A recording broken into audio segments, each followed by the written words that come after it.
ये कहानी शुरू होती है सन 1962 से, जहाँ पे हमें डॉक्टर केल्विन को दिखाया जाता है जो कि एक वैज्ञानिक है। ये वो वक्त था जब अमेरिका और सोवियत यूनियन के बीच में बहुत ज्यादा तनाव था। अमेरिका में हर जगह ये अफवाह थी कि रसिया कभी भी अमेरिका के ऊपर परमाणु बम फेंक सकता है। इसीलिए डॉक्टर केल्विन ने अपने बैकयार्ड में एक अंडरग्राउंड बंकर बनाया होता है जो कि परमाणु बम से बचने के लिए बिल्कुल सुरक्षित होता है। अब डॉक्टर केल्विन के घर में पार्टी होती है, तभी ये टीवी पे न्यूज देखते हैं कि जिसमें अमेरिका के राष्ट्रपति रसिया को कह रहे होते कि हम तुम्हारे परमाणु बम से नहीं डरते हैं और हम उसका जवाब देने के लिए पूरे तरीके से तैयार हैं। और डॉक्टर केल्विन को लगता है कि अब परमाणु वॉर शुरू होने वाला है, इसीलिए वो सबको कहता है कि आप सब अपने घर पे जाओ। वो खुद भी अपने घर के बैकयार्ड में जो बंकर होता है उसके अंदर अपनी पत्नी को लेके चले जाते हैं जो कि प्रेग्नेंट होती है। उसी रात में उनके घर के ऊपर आसमान में एक फाइटर प्लेन को दिखाया जाता है जिसके इंजन में खराबी आ जाती है और उसका जो पायलट होता है वो उस प्लेन से निकल जाता है। वो प्लेन क्रैश होके मिस्टर केल्विन के घर के ऊपर गिरता है, जिससे उन्हें लगता है कि परमाणु वॉर शुरू हो चुका है। इसीलिए जिस बंकर के अंदर वो गए हुए होते वो पूरी तरह से लॉक कर देते और ये इस बंकर का लॉक होने का मतलब है कि ये 35 साल के बाद खुलेगा। और ऐसा इसलिए होता है कि जब भी परमाणु वॉर होता है उसका जो वायरस होता है 35 साल ठीक होने में लगता है। यानी कि अब वो अपने प्रेग्नेंट वाइफ के साथ इस बंकर में फंस चुके हैं और अगले 35 सालों तक यहाँ से बाहर नहीं निकल सकते। वहीं पे डॉक्टर केल्विन के पड़ोसियों को लगता है कि केल्विन और उसके पत्नी प्लेन से गिरने की वजह से मर गए, इसीलिए उनके घर को इसी तरह से छोड़ दिया जाता है। वहीं पे हमें केल्विन और उसकी पत्नी को बंकर के नीचे दिखाया जाता है। केल्विन एक वैज्ञानिक है, इसीलिए उसने यहाँ 35 सालों के लिए हर एक चीजें को पहले से अरेंज करके रखा होता है, यानी कि यहाँ पे 35 साल तक इस बंकर में सरवाइव कर सकते। और अब कुछ दिनों के बाद उसकी पत्नी एक बेटे को जन्म देती। वो दोनों बहुत खुश होते और कहते हैं कि हमारा बेटा मानव जाति को आगे बढ़ाएगा। उन्हें ऐसा लग रहा होता कि परमाणु बम की वजह से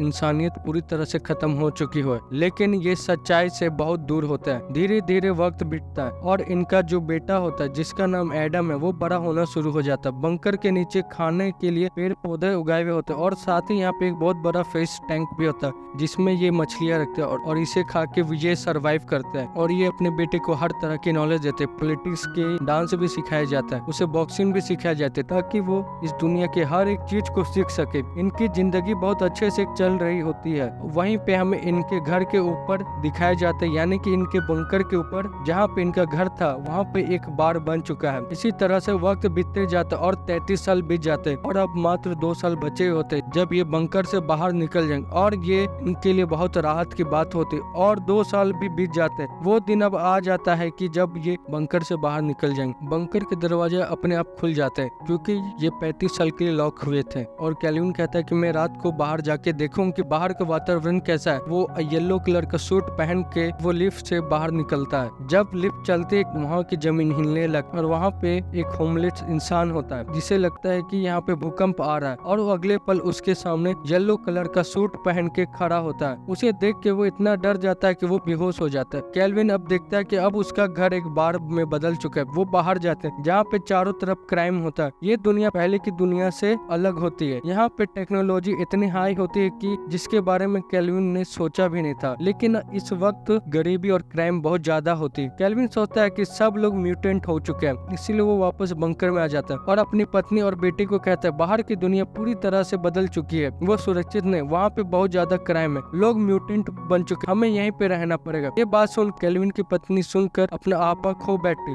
वो पिछले 35 साल तक इस बंकर में कैद रहते, वो इसके अंदर और नहीं रहना चाहते और केल्विन उसे समझा देता है। धीरे धीरे अब इनकी फूड सप्लाई खत्म होने लगती है, साथ ही केल्विन को हार्ट अटैक भी आ जाता है और अब केल्विन की बेटे को एडम को ऊपर सप्लाई लेने के लिए जाना ही होगा। एडम की मॉम कहती है कि तुम ऊपर जाओ, सारी चीजें लेके आओ। जब केल्विन को पता चलता है कि उसका बेटा बंकर से बाहर जा रहा, अपने बेटे को अपने पास बुलाता है और कहता है कि बाहर गंदी किताबों की एक दुकान है, उस किताबों की दुकान के पास तुम नहीं जाना क्योंकि वहाँ पे रेडिएशन सबसे ज्यादा है। वो जानबूझकर अपने बेटे को ऐसा कहता है कि वो उस एडल्ट किताब की दुकान के पास ना जाए। अब एडम पहली बार बंकर से बाहर निकल रहा होता है जहाँ पे वो वही होमलेस इंसान बैठे हुए होते जो पिछले बार केल्विन के निकलने पे बेहोश हो गए थे। जब एडम वहाँ से बाहर निकलता है वो एक बार फिर से बेहोश हो जाता है और इसके बाद एडम पहली बार बाहर की दुनिया को देखता है। वो पहली बार खुले आसमान को देखता है। उसे सब कुछ यहाँ पे बहुत अच्छा लग रहा होता है और उसे अब तलाश होती है ऐसे स्टोर की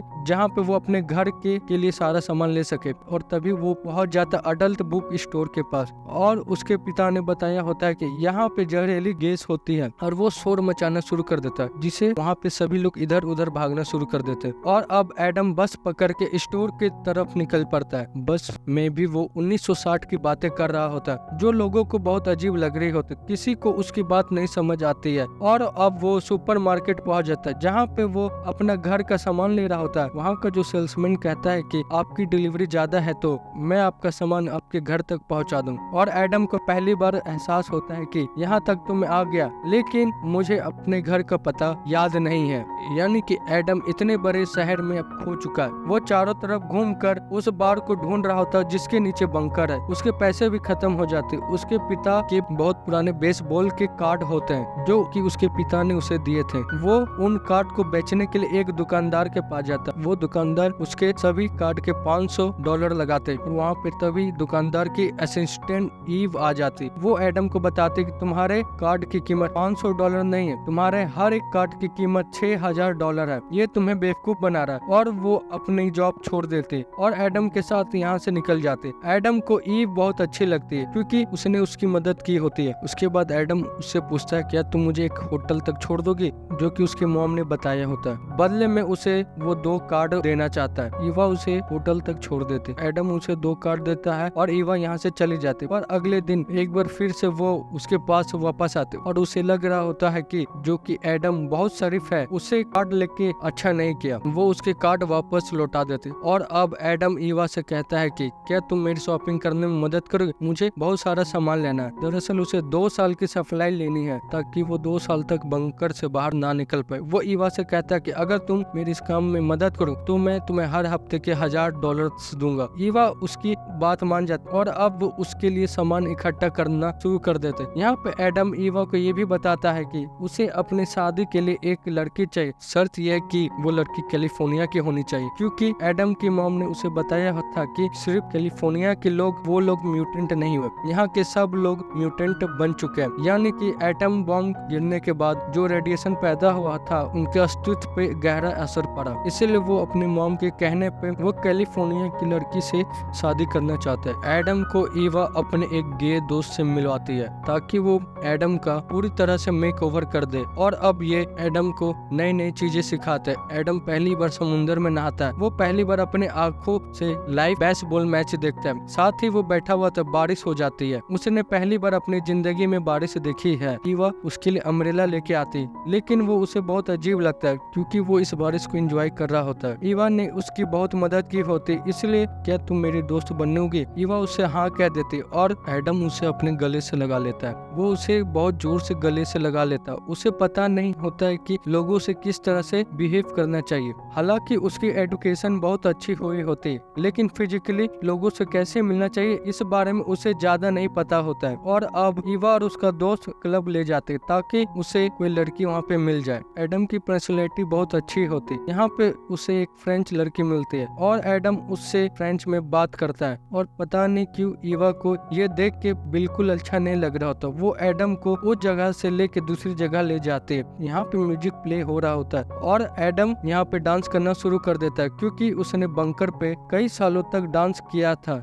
जो कि उसकी मॉम ने सिखाया होता है। उसकी डांसिंग स्किल देखकर सब लोग इम्प्रेस हो जाते हैं। यहाँ पे कई लड़कियां होती कि जो कि उससे बात करना चाहते हैं। ईवा को ये बिल्कुल अच्छा नहीं लगता। यहाँ पे उसका एक्स बॉयफ्रेंड भी होता है जो उसके पास वो चली जाती है और एडम भी वहाँ पे आता है। उसके एक्स बॉयफ्रेंड बीच में आर्गुमेंट होना शुरू हो जाते हैं। ईवा का एक्स बॉयफ्रेंड उसे पंच मारने की कोशिश करता है, पर यहाँ पे एडम जिसे बॉक्सिंग आती है, जो कि उसके पिता ने सिखाई होती है, वो अपने बॉक्सिंग स्किल से ईवा के एक्स बॉयफ्रेंड को कई पंचेस मारता है। ईवा यहाँ से चली जाती और जब ईवा का दोस्त जो उन्हीं के साथ गया हुआ था, जब वो घर वापस आता है तब वो अकेला आता है। ईवा उससे पूछती कि एडम कहाँ है। वो बताता है कि वो पार्टी में है। इस बात से ईवा बहुत परेशान हो जाती। बाहर में अपनी गाड़ी में आते तभी वहाँ पे एडम आ जाता है। तभी वो एडम को देख के गिर जाते और उसके पैर पे चोट आ जाती। एडम उसे अंदर लाता है और बताता है कि पार्टी में जितने भी लड़कियां थी मैंने उन सब को मना कर दिया क्योंकि वो उसी के बारे में सोच सोच रहा था। इसके बाद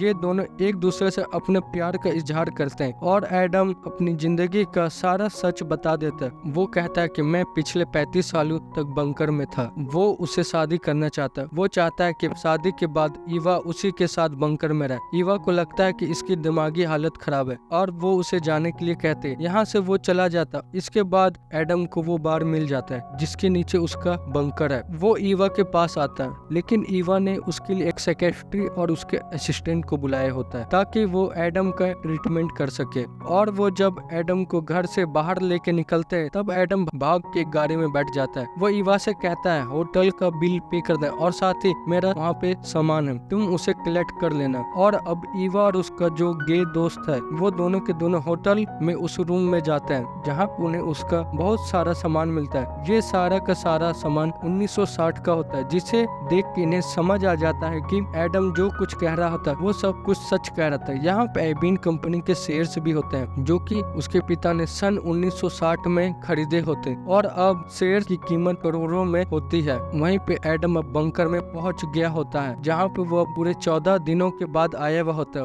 उसके माँ बाप देख के बहुत खुश होते हैं। ऊपर जो होमलेस आदमी रहता है वो भी नीचे आ जाता है। अब एडम यहाँ पे कई साल की सप्लाई लाया होता है। यहाँ पे जो होमलेस आदमी होता है और उसके साथी होते हैं अब सब के सब सामान को नीचे उतारने में मदद करते हैं। और वहीं पे हमें ईवा को दिखाया जाता है अब अपने दोस्त के साथ एडम को पूरी शहर में ढूंढ रही होती है और फाइनली एडम उसे दिख जाता है और वो एडम के गले लग जाते हैं और जिसके बाद एडम अपने माँ बाप से मिलवाता है। ईवा जल्दी उसके माँ बाप से अच्छे से फैमिलियर हो जाते। अब एडम के पिता बंकर को 10 सालों के लिए बंद करना चाहता और एडम पिता से कहता कि मुझे 2 महीने का वक्त चाहिए क्योंकि मुझे उस चीजों को ठीक करना। और वो ईवा के साथ बंकर से निकल जाता है और उसके पिता 2 महीनों के लिए बंकर को बंद कर देते हैं। यहाँ पे उसके पिता के जो आईबीएन के शेयर होते हैं एडम उन्हें बेचकर करोड़ों रुपए कमा लेता है और अपने माता पिता के लिए शहर से दूर कंट्री साइड में बहुत प्यारा सा घर बनाता है। और ये घर उसी तरह से होता है जैसा 1960 में उनका घर हुआ करता था। उसके बाद वो अपने माता पिता को इस जगह पे लाता है और अब वो अपने पिता को बताता है कि 1960 में कभी भी परमाणु वॉर नहीं हुआ था और उनके घर के ऊपर जो गिरा था वो एक फाइटर प्लेन था जो कि क्रैश हो चुका था। सोवियत यूनियन भी अब पूरी तरह से खत्म हो चुकी है। पर उसके पिता उसके बाद से कन्विंस नहीं होते। वहीं ईवा को दिखाया जाता है कि एंगेजमेंट रिंग से खेल रही होती और तभी वो एडम के पिता को देखते जो कि घर के पीछे बंकर बनाने की तैयारी कर रहे होते। और इसी के साथ ये फिल्म और ये कहानी खत्म हो जाती है। आप हमें चैनल को सब्सक्राइब करके सपोर्ट करें। मैं मिलता हूँ इसके अगले वीडियो में, तब तक के लिए जय हिंद जय भारत।